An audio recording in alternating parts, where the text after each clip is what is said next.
Hi guys, welcome to the episode of my YouTube channel. As you all know, my name is Olukende Precious Abisola, and I film about faith, lifestyle, relationship, and health.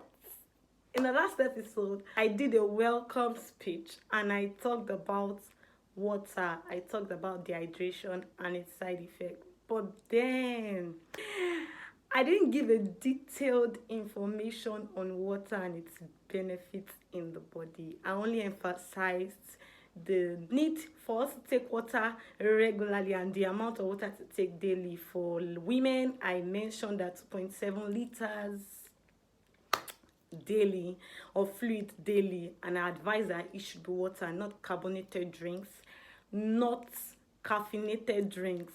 Yes, and you know what I mean.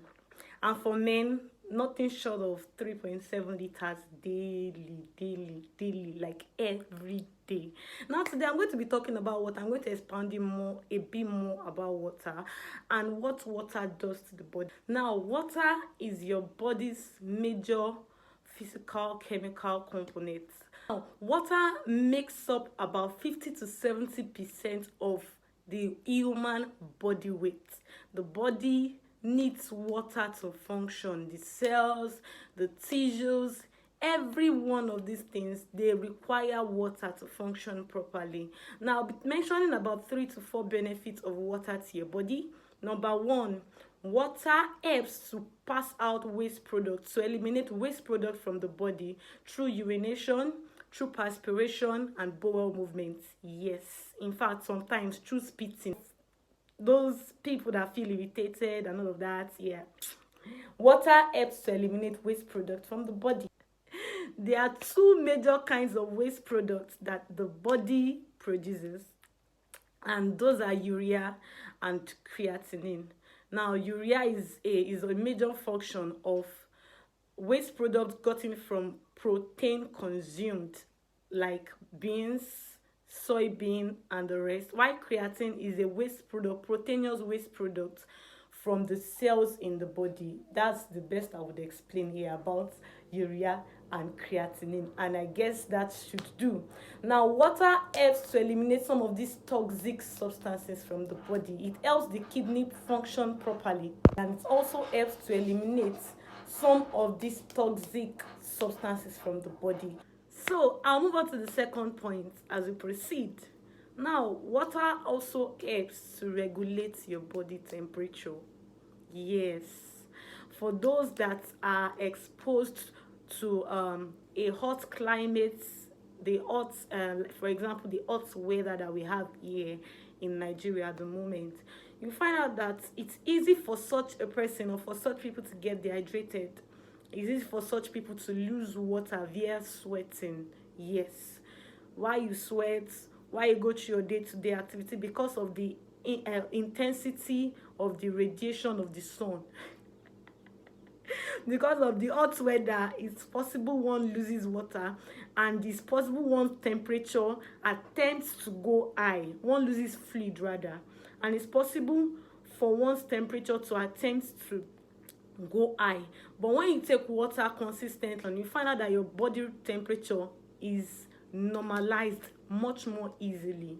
Number three function of water is that water helps the joints and the cushions to function properly.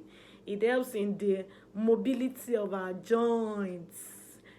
So lastly for today, I would like to mention the fact that if you still want to know a bit more about the amount of water to be taken daily, yes, as an adult, I would do an extra video on that, but you might need to watch my previous video on the amount of water required to avoid dehydration in adults, both men and women. In conclusion, there are some set of people that require more water than normal. Note that the recommendation I gave as regards the water needed for adults, both male and female, in my previous video is for healthy people. Yes, for people that do not have to tackle any disease or the other. There are about 4 sets of people that need more water. Yes, in addition, not to forget the fact that the water recommendation I gave in my previous video is for those that are healthy. Now, for those with renal conditions or with one health condition or the other, it is important to take note that the amount of water you take or consume should be determined by your health caregiver. Yes, because some health conditions require that you do not take up to 2.7 liters of water as a woman. That's in cases where the urinary output is very low compared to what is taken in. In such cases, there's possibility that your health caregiver reduces the volume of water you consume. So please, the recommendation I gave is for those that do not have any health condition. If you have any health condition, you might need personal, consultation or personal counseling by a dietitian or by a health giver. So please, let's take note of that.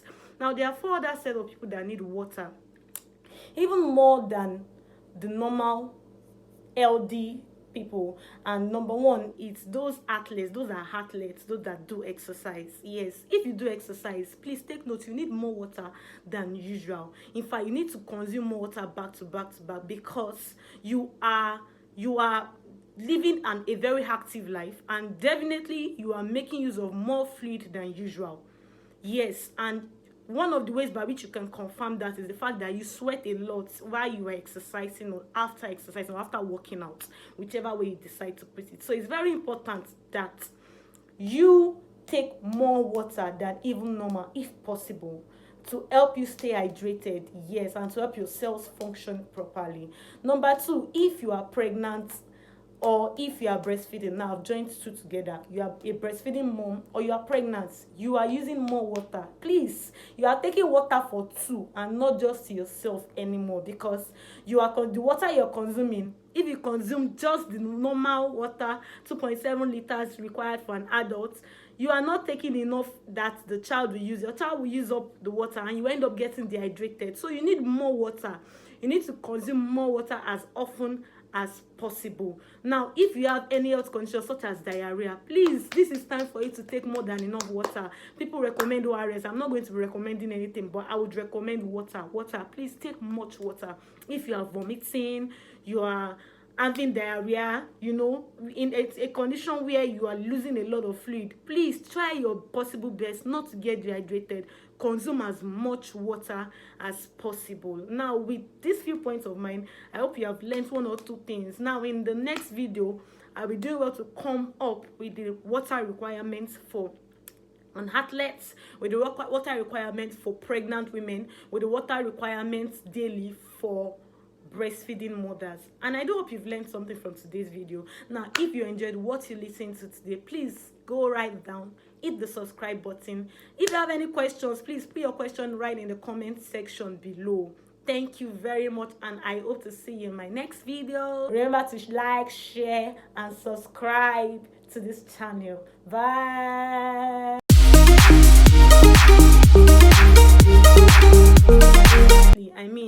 When you drink water, the normal amount of water needed